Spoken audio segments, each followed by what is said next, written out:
And we're going to take a few minutes and look at a passage that has had a lot of people questioning maybe what it was intending to say. The meaning is maybe not quite clear. And it's called, the passage I'm going to refer to is called the chair or the seat of Moses. And it is found in Matthew chapter 23. And it's just the first 3 verses. It's not a big passage, but it's one that people have difficulties with. And sometimes it's just skipped over. I've been to Bible studies or heard sermons where that's the case. But in Matthew 23, it starts out in verse 1 that Yeshua spoke to the multitudes and to his disciples. And it's setting up this passage that Yeshua has something very important to tell the multitudes. Verses 2 and 3 saying, "The scribes and the Pharisees have seated themselves in the chair of Moses. Therefore, all that they tell you, do and observe, but do not do according to their deeds, for they say things and do not do them." You know, a lot of people have struggled with the answer to this passage. It's, is Yeshua saying here the opposite of what he'd been saying all along?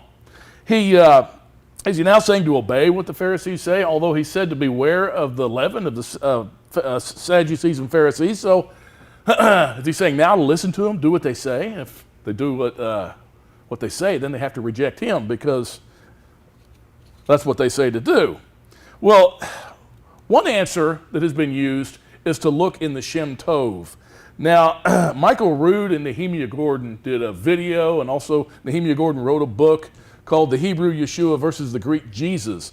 And he uses the Shem Tov to, as he says, shine new light on this particular passage here in Matthew. And in the Shem Tov, it says in Matthew 23, verses 2 and 3, "Upon the seat of Moses, the Pharisees and sages sit. Now all which they say to you, keep and do, but according to their ordinances and deeds do not do, because they say and do not." Now, that's an entirely different translation from what we have today involving the Greek manuscripts and the way they've been translated. And, you know, maybe that's a possible answer. The problem is the Shem Tov, this Hebrew Matthew, the earliest known copy of it comes from about 1395 or 1396. So it's not exactly an ancient enough document to pen that much hope on. Now, the real answer here is to look into exactly what is being said. Yeshua says that the scribes and the Pharisees have seated themselves in the chair of Moses. And the problem is, the assumptions are being made is that the seat of Moses is, well, we give the law. That's not what the seat of Moses really is. Sitting in the chair of Moses states that they are judges. Now, Moses' father-in-law told Moses not to judge between all the disputes of the people himself, but to appoint elders to handle the smaller matters, and then bring the larger matters to him. They were then to bring, it was a matter of finding guilt or innocence. It's not a matter of teaching Torah.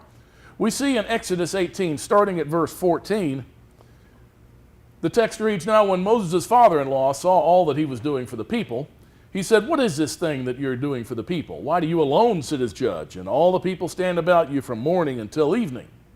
And Moses said to his father-in-law, 'Because the people come to me to inquire of Elohim.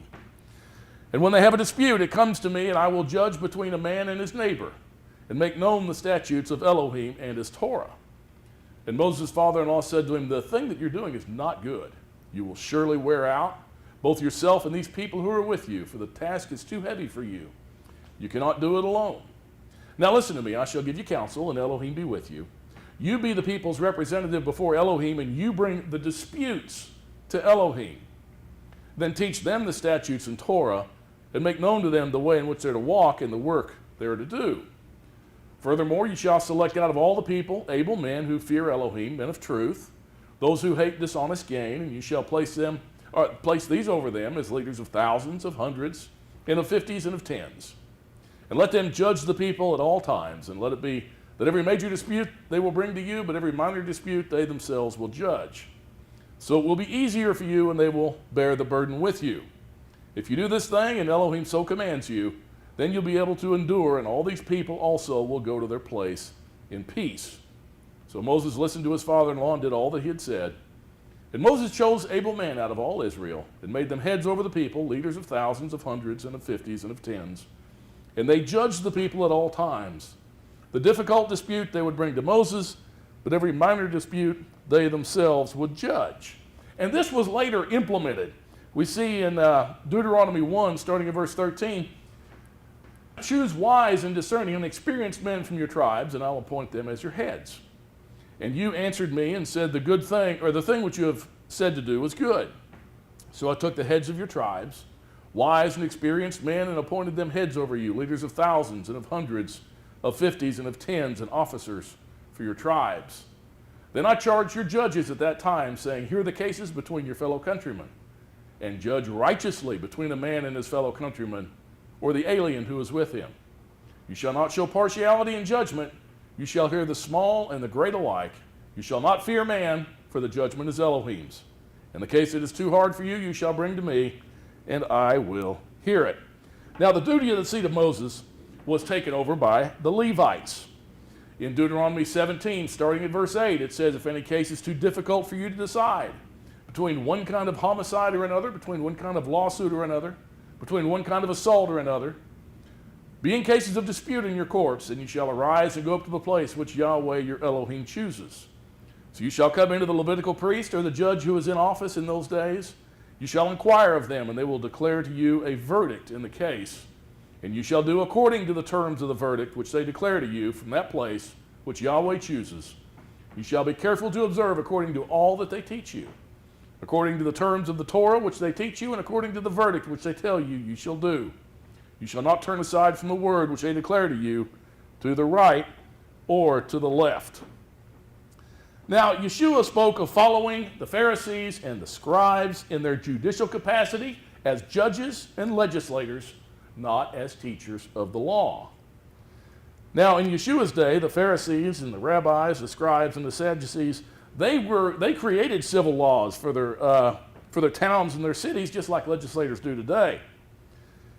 This chair of Moses is a seat of judgment in case of disputes or difficult judgments, not one where laws are newly devised and newly taught.